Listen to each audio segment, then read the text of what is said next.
जय श्री राम। आप सभी धर्म प्रेमियों को मैं सादर प्रणाम करती हूँ। आज मैं आपको रविवार की एक पौराणिक कहानी सुनाने जा रही हूँ। अगर आप रविवार का व्रत करते हैं तो साथ में आपको कहानी भी सुननी चाहिए। इससे कहानी सुनने का और व्रत करने का संपूर्ण फल प्राप्त होता है। आइए अब हम रविवार की एक बहुत पुरानी कहानी सुनते हैं। एक बार बहुत छोटा सा गांव था। उस गांव में एक बहुत दुखी महिला थी। उसका पति उसे बहुत मारता पीटता था। एक दिन जब वह मंदिर जा रही थी तो उसने देखा कि गांव की कुछ औरतें सूर्य भगवान की पूजा कर रही थी और कथा कहानियां सुन रही थी। तब उस दुखी महिला ने गांव की औरतों से पूछा कि आप ये किसकी पूजा कर रहे हो और किसकी कथा कहानियां सुन रहे हो, और इस पूजा और कथा को और व्रत को करने से क्या फल मिलता है। तब गांव की औरतें उस दुखी महिला से बोली कि बेटी, हमने रविवार का व्रत किया है और हम सूर्य नारायण भगवान की पूजा कर रहे हैं और कथा कहानियां सुन रहे हैं। तब उन औरतों में से एक औरत ने उस दुखी महिला से कहा कि बेटी, इस व्रत को करने से मन की सभी इच्छाएं पूरी होती है। निर्धन को धन मिले, निसंतानों को संतान सुख मिले, कुंवारों के ब्याह हो, बुजुर्गों को बैकुंठ का वासा मिले और पति का प्यार मिले। तब वह दुखी महिला मनी मन सोचने लगी कि मुझे मेरा पति बिल्कुल भी प्यार नहीं करता। अगर मैं भी यह व्रत करूं और पूजा करूं तो मुझे भी पति का प्यार मिलेगा और मुझे भी संतान सुख मिलेगा। तब उस दुखी महिला ने गांव की औरतों से रविवार के व्रत की विधि पूछी। उसके बाद वह घर आई। घर आकर उसने रविवार का व्रत करने का निश्चय किया। उसके बाद जब रविवार का दिन आया तो उसने अपने पति से छिपकर सूर्य भगवान की पूजा करने लगी और रोज गोबर के सूर्य भगवान बनाती और पूजा करती। एक दिन जब वह पूजा कर रही थी तो अचानक उसका पति घर आ गया। वह दुखी महिला डर गई और गोबर के सूर्य नारायण भगवान को वहीं दही के बिलोने में डाल दिया। उसके पति ने डांटते हुए पूछा कि अभी तक तूने खाना क्यों नहीं बनाया। तो उसकी पत्नी ने कहा कि आज मैं सिर नहाई थी, इसलिए खाना बनाने में देर हो गई। अभी खाना बनाए देती हूँ।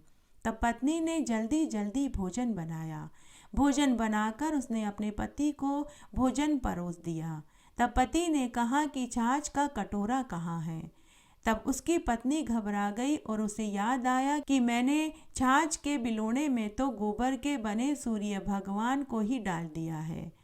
फिर भी वह जैसे तैसे छाछ लेने के लिए मिट्टी की हंडिया में हाथ डाला तो उसमें से सोने का कटोरा छाछ से भरा हुआ निकला। उसकी पत्नी ने वही कटोरा अपने पति के सामने रख दिया। सोने के कटोरे को देखकर उसके पति ने पूछा कि यह सोने का कटोरा कहाँ से आया।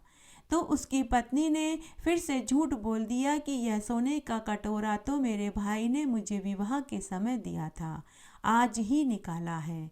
तो उसका पति बोला कि अच्छा, पहले तूने कभी नहीं बताया कि तेरा भाई इतना पैसे वाला है। चल हम आज ही तेरे भाई के घर चलते हैं। और वह जिद करने लगा।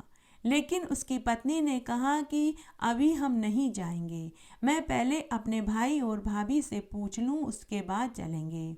उसके बाद उसका पति काम पर चला गया। अब उसकी पत्नी मनी मन सोचने लगी कि मेरे तो कोई भाई और कोई मायका ही नहीं है, मैं अपने पति को लेकर के कहाँ जाऊंगी। उसके बाद वह सूर्य नारायण भगवान से विनती करने लगी कि हे सूर्य नारायण भगवान, मैंने आपको अपना भाई माना है, मेरे पति से मैंने झूठ बोला है, अब आप ही मुझे बचाइए। तभी वहां आकाशवाणी हुई। सूर्य नारायण भगवान ने कहा कि बहन, कल तुम एक दिन के लिए आ जाना। जिस दिशा में सूरज उगता है उसी दिशा में जंगल की ओर चली आना। वहां तुम्हें एक सुंदर महल दिखाई देगा। वहां हाथी, घोड़े, ऊंट सभी होंगे। तुम्हारे भाई भतीजे भी तुम्हें वहीं मिलेंगे, लेकिन एक दिन से ज्यादा तुम मत रुकना। तब उस दुखी महिला ने हामी भर दी। शाम को उसका पति घर आया और आते ही बोला कि बता, हम तेरे मायके में तेरे भाई भाभी के यहाँ कब चलेंगे। तो पत्नी ने कहा कि हम कल सुबह चलेंगे। दूसरे दिन उसकी पत्नी पति के साथ जिधर सूर्य नारायण भगवान उगते हैं उस दिशा में जंगल की ओर चल दी। कुछ दूर चलने पर उन्हें एक बहुत सुंदर सोने का महल दिखाई दिया, जहां हाथी, घोड़े, ऊंट, नौकर, चाकर सभी थे। उसकी भाभी, भाई, भतीजे, भतीजियों ने उनका खूब आदर सत्कार किया, उन्हें अच्छा अच्छा भोजन खिलाया, गहने कपड़े उपहार में दिए। पूरा दिन हंसी खुशी में निकल गया। रात्रि को सभी चौपड़ खेलते खेलते सो गए। सुबह उठते ही सूर्य नारायण भगवान ने अपने बहन और बहनोई को खूब सारा धन देकर विदा कर दिया। दोनों पति पत्नी रथ में बैठकर अपने घर की ओर चल दिए। तब उसका पति अपनी पत्नी से बोला कि तेरे भाई ने हमें घोड़े तो दे दिए लेकिन चाबुक नहीं दिया, चलो वापस हम चाबुक लेने चलते हैं। लेकिन पत्नी ने कहा कि अब हम वापस नहीं जाएंगे। मेरे भाई भाभी ने इतना धन दिया है कि हमारी 7 पीढ़ियां खाए तो भी धन खत्म नहीं होगा। हम बाजार से दूसरा चाबुक खरीद लेंगे। लेकिन उसका पति नहीं माना। लेकिन पत्नी रथ में बैठकर धन लेकर घर आ गई। उधर उसका पति पूरा दिन इधर उधर भटकता रहा, लेकिन उसे कहीं भी सोने का महल दिखाई नहीं दिया। थक हार कर शाम को उसका पति घर आया और घर आते ही डांटते हुए पूछने लगा कि जिस स्थान पर तेरे भाई का घर था वहाँ तो अब कुछ भी नहीं है। तू सच सच बता कि तू कौन है, तू कोई भूत प्रेत डाकन तो नहीं है। तब उस दुखी महिला ने अपने पति को पूरी सच्चाई बताई कि मेरे ऊपर तो सूर्य नारायण भगवान की कृपा हुई है।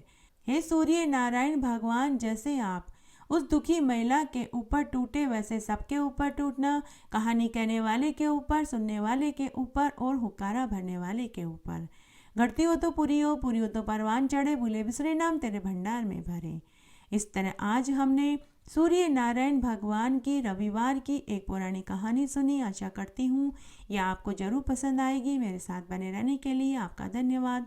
आगे आने वाली कथा कहानियों के लिए भी आप इसी तरह मेरे साथ बने रहें। धन्यवाद।